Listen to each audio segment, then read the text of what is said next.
Every soul down in Scroffato liked Christmas a lot. But the Stitch, who lived just north of Scroffato, did not. The Stitch hated Christmas, the joy and the cheer, even the songs and the lights at this time of year.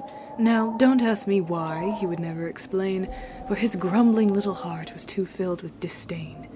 It could be his stuffing was lumpy and old, or the yarn of his stitching too scratchy and cold. But the likeliest reason of all, if you please, was that his heart had been shrunk to the size of a pea.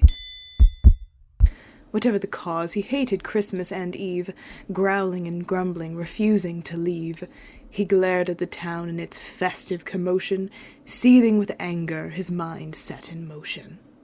They're laughing, they're singing, they're hanging their lights, and tomorrow they'll feast all through the day and the night. And worst of it all, they'll gather and sing.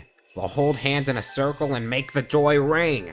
The Stitch spat out his coffee, landing on his cat, Gummy Paws. I'll stop Christmas this year. I'll be their lost cause.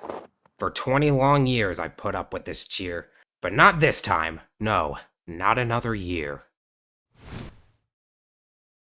Then he got an idea, a nasty one too, a despicably rotten thing only he would do.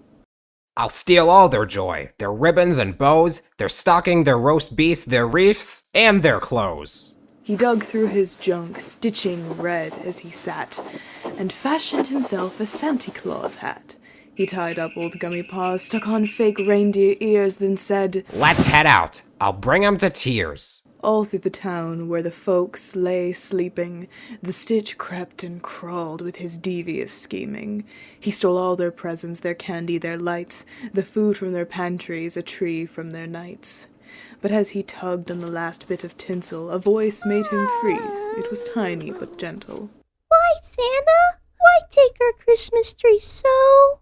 said young Floria Blossomfield, her eyes all aglow. But the Stitch wasn't stumped. He was clever and sly. He patted her head and spun up a big lie.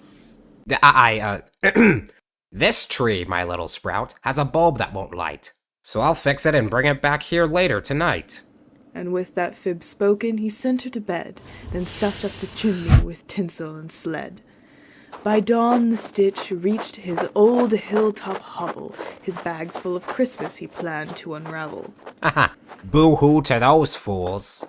But as he looked down, a strange sound reached his ear. It started off soft, then grew bright, loud, and clear. He spun in surprise, and what did he find? The townsfolk were singing, no gifts on their minds. He stood there in shock, not knowing what to say, for the Christmas had come in its own merry way. It came without tinsel, it came without tags, it came without packages, boxes, or gags? Bags. Oh, bags. He puzzled and puzzled, his puzzler worn thin, till a thought crossed his heart and a change crept in. Maybe Christmas doesn't come from a store. Maybe Christmas, perhaps, means a little bit more. Just then 3 pumps were heard from his chest. He grinned and he chuckled, why, this was a test. Then suddenly he frowned, losing his newfound bliss. Wait a second, if they're happy without it, what was the point of all this? I spent all night sneaking around for a moment of peace, and for what? Forget it, I'm going home. And so ends the tale of the Stitch, so mean and so called, who, though his heart grew, still hated the bold. Maybe he'll join in the cheer someday, or perhaps staying away is for the best. Oh, shut it, narrator. I'm trying to get my rest.